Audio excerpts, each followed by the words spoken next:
the time trial project was basically me saying, all right, let's see what I can do to get back into riding more competitively again. How can I use the product that I developed with partners that we have, which is Moxy principally, Best Bike Split, and a company called Aero based in the UK that make Aero sensors, strangely, looking at how to go faster.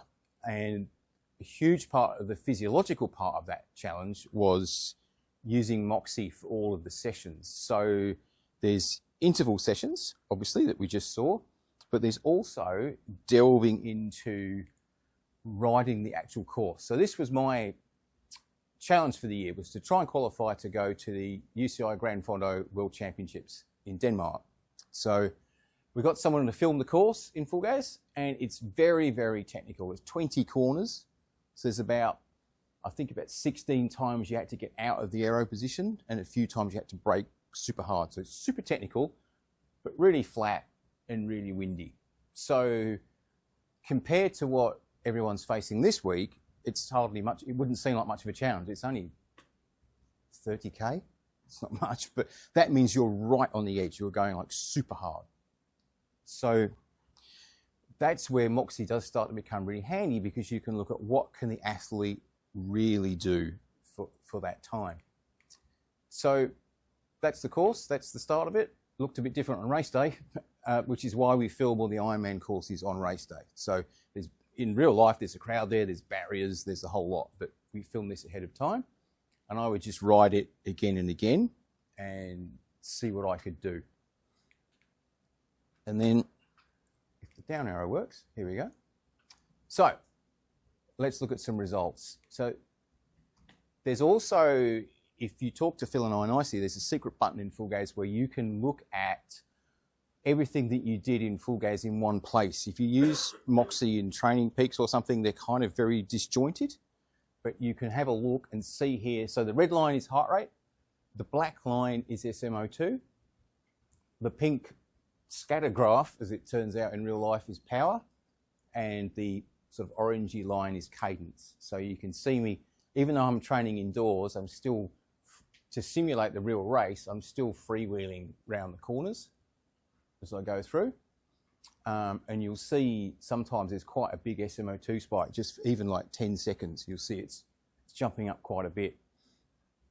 So that can be a handy little trick if you have really overdone it, is rather than braking into a corner, just freewheel for a bit longer and just go.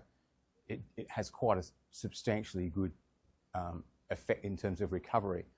But something that Phil pointed out is that really I hadn't warmed up enough, because there's quite a large climb in SMO2 to start with. It should just sort of come down to where it needs to be. So like you're talking about what happens if you don't do a warm-up, I hadn't done enough, so my body's still adapting through what my heart rate would call a very steady state effort and power. So it's kind of coming up. So we're up around the kind of 15 mark. But if you're doing a shorter distance, what we call threshold effort, it's not a straight line. It's always a slow dip towards oblivion if you're getting it right. And different athletes will be very different. Some personalities will always overdo it. That's probably the most common type. And some people just haven't learnt how to try hard yet. So that's where Moxy can be super useful in terms of an education tool to say, you know what, you've actually got way more in you, you're just never really trying. Or, hey buddy, here's the empirical proof that you keep overdoing it and blowing up. Because I'm very experienced at doing this. I did my first time trial in the early 80s as a teenager. Grew up in England. You do like 2 or 3 time trials a week, and you learnt to do it on field because heart rate monitors didn't exist, power meters didn't exist. All you had was a stopwatch. So you learnt to do it that way. But these days, people are coming into the sport and they're surrounded by almost a Formula One dashboard of numbers, and they don't know which one to trust. But I think with Moxy, you can, weirdly, by adding another number in, you can get them to understand what's important and what isn't. So we can see here, could try harder, basically, from the data that we've got. So what do? I think I'm Superman, I go out harder, and I'm going to swear this time, it all goes to shit near the end. So everything's going fine, and then bang, I just can't do it anymore. It's just gone. So again, if we look at the difference at the start, like I'm more warmed up, but then I've just gone, it's all going to be fine, it's all going to be fine, it's all going to be fine, and then it's just gone bang. So that didn't work. What did work was that. So here again we can see SMO, it just basically it's how my physiology tends to work. It just comes up a bit, it's here but it's lower, but if you look really closely there's ever such a slight line all the way down to the end, and I think it was down to about 7 by the end, and an SMO2 of 7 is agony. It's not much fun. You don't want to be around there for long, but if you, it's kind of going, but it was down, and the fitter I got, the lower that number went. And when Phil was talking about that kind of range, it kind of really helps. So all this is about preparing an athlete for a race. So I'm training on the course that's on the other side of the world at home. So your athletes could be doing the same for Nice or for Cairns in Australia or for here before you get here.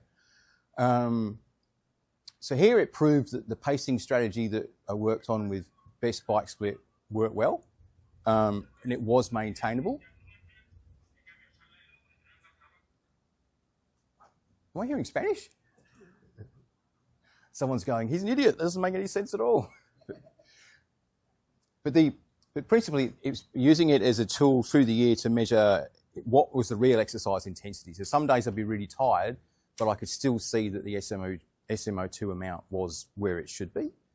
Trying different positions, did that affect it? That all worked, and then working out what I could really sustain.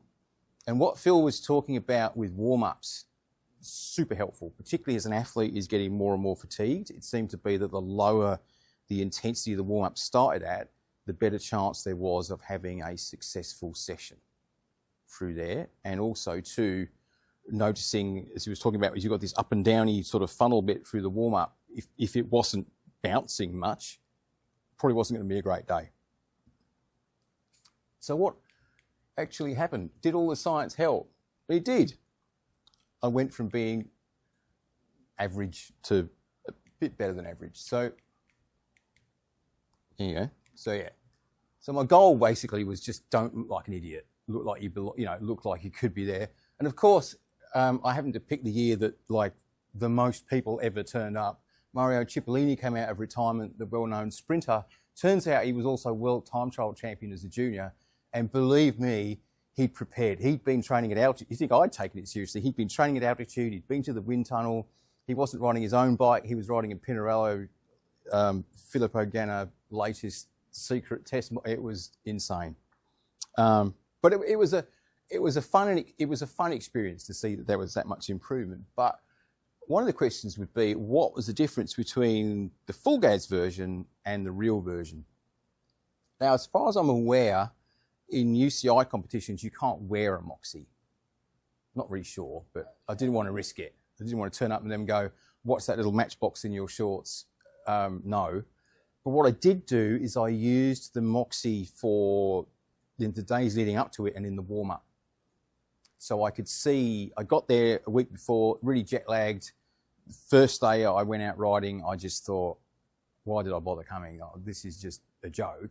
And then it gradually got better and better and better and better. Like that sort of distance between the highest SMO2 and the lowest started to come up and up and up to the highest I'd ever seen it on the day. So you could argue that we got it right. So just to finish off, that is the FulGaz version in Training Peaks. So we can see the elevation profile. We can see that I haven't got the SMO2 in here for you to see. And then that's the real one. So slightly different speed so that the things move along, but you'll see that it's an incredibly similar effort and a very, very similar time between the two. So in terms of, is it realistic? The answer is, well, yes. And can you use that as a, basically, if you could really summarize it, does all that Moxy stuff that seems so complicated work? Hell yeah. That's really the answer is it can make a big difference. And I think it's probably impractical to have that as a tool on all your athletes all the time. But I think for me, talking to coaches, it's using it to find that limiter is incredibly powerful. As a coach, all of a sudden you can say, well, let's find out how we can make you improve. I think that's incredible. An education tool as to let's get your warm-ups right is amazing. And an educational tool as in, or a reinforcement of what it feels like kind of tool, if that makes sense. So the different watts on your time trial bike to your road bike, if they are very different. Is it the same SMO2? Yes, it is. You almost then end up with a threshold for two different bikes, or a threshold for indoors and outdoors. That's really, it's fine because that's one of the numbers. If we're saying that your SMO2 number or trend is the same, then it's the same metabolic load. So it's a win.